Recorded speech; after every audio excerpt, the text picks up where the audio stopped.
నమస్కారం. ధనుర్మాసం నడుస్తోంది. అద్భుతమైనటువంటి రోజులు. శ్రీమన్నారాయణుడికి ఎన్ని సేవలు చేసుకోగలిగితే అంత. గోదాదేవి చేసుకునేటువంటి స్థాయిలో మనస్సుని కైంకర్యం చేయలేనటువంటి దీనులం కనుక అయ్యవారికి మనం చేత్తో చేసుకునేటువంటివి, మన చుట్టుపక్కల ఉండేటువంటి కొన్ని పదార్థాలను వినియోగించుకుంటూ స్వామికి చేసేటువంటి కైంకర్యాలు ఏవైతే ఉంటాయో వాటిని కనుక యథాశక్తి చేసుకున్నట్లయితే ఈ మాసమంతా అద్భుతమైన ఫలితాలు వస్తాయి అని శాస్త్రం నిర్వచిస్తూ ఉన్నటువంటి విషయం. ఈ సందర్భంగా చెప్పుకోదగినటువంటి అద్భుతమైనటువంటి కైంకర్యం ఏంటంటే, ఎప్పుడు ఈ వీడియో చూస్తే అప్పటి నుంచే అయ్యో ఇంతకుముందు చేయలేకపోయామనేటువంటి బాధ ఎవరు కూడా పడకుండా ఇది చూసిన మరుక్షణం స్వామికి ఆ తెల్లవారుజామున రేపు వచ్చేటువంటి పాశురం, రేపు వచ్చేటువంటి కైంకర్యాలతో భాగంగా వీలైనంత వరకు తెల్లవారుజాము సమయానికన్నా కూడా పూర్వమే, అంటే 6 గంటల కన్నా కూడా పూర్వ వ్యవధిలోనే ముందుగా మనం కాస్త నీళ్లతో కడిగి పెట్టుకున్నటువంటి 28 ఏలక్కాయలను కనుక రెడీ చేసుకుని పెట్టుకుంటే, జస్ట్ నీళ్ళలో తడపడం, వెంటనే గుడ్డ మీద పెట్టుకోవడం. ఎక్కువసేపు నీళ్ళలో తడిసాయంటే మాత్రం మనకి అవకాశం, అవి మెత్తగా అయిపోతాయి, మనకి దండ గుడ్చగలిగేటువంటి అవకాశం లభించదు. కనుక 28 ఏలక్కాయల్ని ముందుగా చక్కగా నీళ్ళతో ఊరికి ఒక్కసారి అలా తడిపినట్లుగా చేసి పక్కన పెట్టేసేసుకుని ఒక పసుపు రాసినటువంటి దారానికి ఆ సూది ఎక్కించుకుని దాంతో ఒక మాలగా ఈ 28 ఏలక్కాయలని కూడా మనం దండగా పేర్చుకోవాలి. అలా పేర్చుకున్నటువంటి ఏలక్కాయలకి రెండు వైపులా కూడా పసుపుని లేదు గంధాన్ని, అలది అంటే ఎక్కిచ్చేసిన తర్వాత ముందు కాదు, గంధాన్ని బొట్టులాగా పెట్టి కుంకాన్ని పెట్టి ఆ మాలని ఏలక్కాయలతో, అంటే సుగంధ ద్రవ్యాల మాల అని స్వామికి విశేషమైనటువంటి కైంకర్యం చేయడం అనేటువంటిది చాలా సనాతనం. ఎప్పటి నుంచో మన తాతతండ్రుల పూర్వకాలం నుంచి కూడా పెద్దలు వెంకటేశ్వర స్వామికి వేసేటువంటి విశేష సేవ అది. అటువంటి సేవ మనకి తిరుమల తిరుపతి దేవస్థానం వారు కూడా స్వామికి చేస్తూ ఉంటారు అనేటువంటిది చాలామందికి తెలిసినటువంటి విషయం, ఎంతోమందికి తెలియనటువంటి విషయం కూడా. ఈ సుగంధ ద్రవ్యాలతో కూడుకున్నటువంటి ఈ మాలని స్వామికి సూర్యోదయానికన్నా కూడా పూర్వమే కనుక రోజు మొత్తం మిగిలినటువంటి ధనుర్మాసం రోజులన్నింటినీ కూడా మనం వీలైనంత వరకు, లేదండి మేము రోజు చేయలేం, అది కాస్త ద్రవ్యంతో అంటే డబ్బుతో కూడుకున్నటువంటి విషయం కనుక మేము ఒకవేళ ఇవాళ మొదలెడతాం, ఈ ప్రోగ్రామ్ చూసాం కనుక రేపటి నుంచి మొదలెడతాం, ఎన్నాళ్ళు చేసుకోవచ్చు అంటే మేము చేసుకోగలిగినటువంటి స్థాయి దాన్ని అనుసరించి చెప్పండి, మీరు చెప్తే దాన్ని బట్టి చేసేసుకుంటాం అనుకున్నట్లయితే మనకి రేపు వచ్చేటువంటి ముక్కోటి ఏకాదశి వస్తుంది. ఆ ముక్కోటి ఏకాదశి డేట్ చూసుకుని మనం మొదలెట్టేటువంటి రోజుల నుంచి వీలైనంత వరకు ఆ ముక్కోటి ఏకాదశి తెల్లవారుజామున నుంచి వరకు కూడా ఈ కైంకర్యాన్ని, విశేషమైనటువంటి సుగంధ ద్రవ్యాలతో కూడుకున్నటువంటి మాలని స్వామికి కనుక సమర్పించుకున్నట్లయితే జీవితంలో ఆనందము, సౌఖ్యము, సుఖము, వంశాభివృద్ధి కలగాలి అనుకునేటువంటి వాళ్ళకి ఆ అనుగ్రహము, ఇవన్నీ కూడా అయ్యవారి యొక్క అనుగ్రహం వల్ల లభిస్తాయి అని శాస్త్రం చెబుతూ ఉంటుంది. అయితే మీరు చెప్పింది బాగుందండి, ఈ ఏలక్కాయల మాల, అదే సుగంధ ద్రవ్యాలతో కూడుకున్నటువంటి ఈ మాలని స్వామికి వేస్తూ ఉంటాం. ఒక 5 రోజులో 10 రోజులో వరుసగా ఇప్పటి నుంచి మొదలెట్టుకుని వేస్తాం. వేసిన తర్వాత ఈ ఏలక్కాయల మాలన్నింటినీ ఏం చేయాలి మేము అనేటువంటి సందేహం వెంటనే వస్తుంది. ముక్కోటి ఏకాదశి దాకా చెప్పాం, లేదండి మాకు స్తోమత ఉంది, ఈ ధనుర్మాసం అంతా చేస్తాం మేము అనుకున్న వాళ్ళైతే మిగతా 10 రోజులు 20 రోజులు మొత్తం అంతా చేసుకుంటూ వెళ్ళారు. చివరికి మీ దగ్గర మొత్తం ఒక 15 నుంచి 20 దాకా సుగంధ ద్రవ్యాల మాలలు మిగిలినాయి.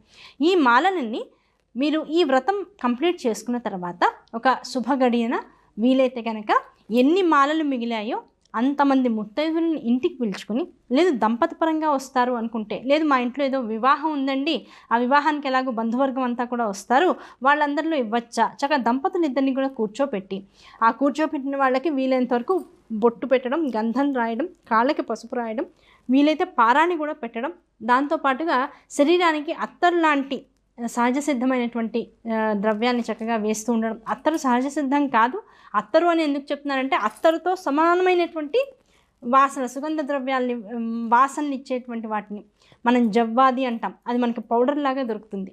అది మన ఈ పూజా స్టోర్స్ అన్నిట్లో కూడా డబ్బాలు అమ్ముతూ ఉంటారు, పెద్ద ఖరీదు కూడా ఉండదు. ఆ జవ్వాదిని కనుక తీసుకుని 2 చేతుల్లో కొద్దిగా నీళ్లు వేసుకుని ఆ జవ్వాది పౌడర్ని చేతిలో వేసుకుని ఎదుటి వాళ్ళకి చక్కగా మొహానికి చేతులకి కనుక రాసినట్లయితే చక్కటి పరిమళం వస్తూ ఉంటుంది. అటువంటి ప్రాకృతికమైనటువంటి వస్తువుల్ని వాడుతూ వాళ్ళకి అలంకారం చేసి చక్కగా పూలని జల్లో పెట్టడం, మగవాళ్ళకి పూలదండ చేతికి ఇవ్వడం, లేదు మెళ్ళో వేయడం, భార్యతో వేయించడం, ఎలాంటివైనా పర్వాలేదు. ఎదురుకుండా ఉన్న వాళ్ళిద్దరూ వెంకటేశ్వర స్వామి పద్మావతి స్వరూపం అన్నట్ల భావన కనుక మన మనసులోకి వచ్చి ఇటువంటి అలంకారాన్ని వాళ్ళకి చేసి వస్త్రాదులతో కూడుకుని ఈ ఏలక్కాయల మాలను కనుక అలా ఇంతమంది దంపతులు కానీ మనం ఇచ్చుకున్నట్లయితే సకల కోరికలు నెరవేరుతాయి. ఇందులో ఎట్టి సందేహము లేదు. అందున ఈ గోదాదేవి చేసినటువంటి వ్రతం ఏదైతే ఈ ధనుర్మాస వ్రతంగా చాలామందికి తెలిసి ఉంటుందో ఆ సందర్భంలో కనుక ఇటువంటి విశేష కైంకర్యాన్ని స్వామిని చేసినట్లయితే ఆయన పొందేటి ఆనందం అంతా ఇంత కాదు అని మన పెద్దలు చెప్తూ ఉంటారు.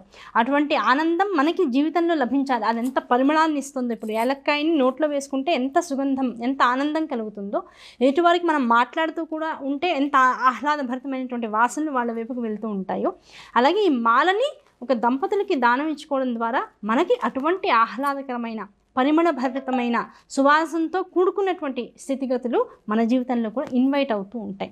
కనుక ఏమండి అందరికీ మాకు 21 మాలలు అయ్యాయి, 20 మాలలు అయ్యాయండి, ఇన్ని మాలలు ఇంతమంది దంపతులకి వస్త్రాలతో సహా అంటే మాకు అంత స్తోమత వెంటనే యాక్సెప్ట్ చేయదండి. ఒక 5 మందికి బట్టలు పెట్టుకుని ఇలా ఇస్తాం, మిగతా వాళ్ళకి ఉట్టిగా ఇచ్చుకోవచ్చా? తాంబూలంతో పాటు ఇచ్చేసేయండి. 3 ఆకులు పెట్టి జంట తాంబూలం, ఒకటే తాంబూలం, ఇద్దరికి విడివిడిగా మాత్రం తాంబూలం ఇవ్వకూడదు. ఒకటే తాంబూలం ఏర్పాటు చేసుకుని దానిలో వక్కలు పెట్టి పసుపు కుంకాలు పెట్టి మగవాళ్ళకి వీళ్ళతో ఒక దంజం కూడా పెట్టి, దంజం 2 పెడతాం, జతగా పెడతాం, ఒక దంజం ఎప్పుడు కూడా ఇవ్వమన్నమాట.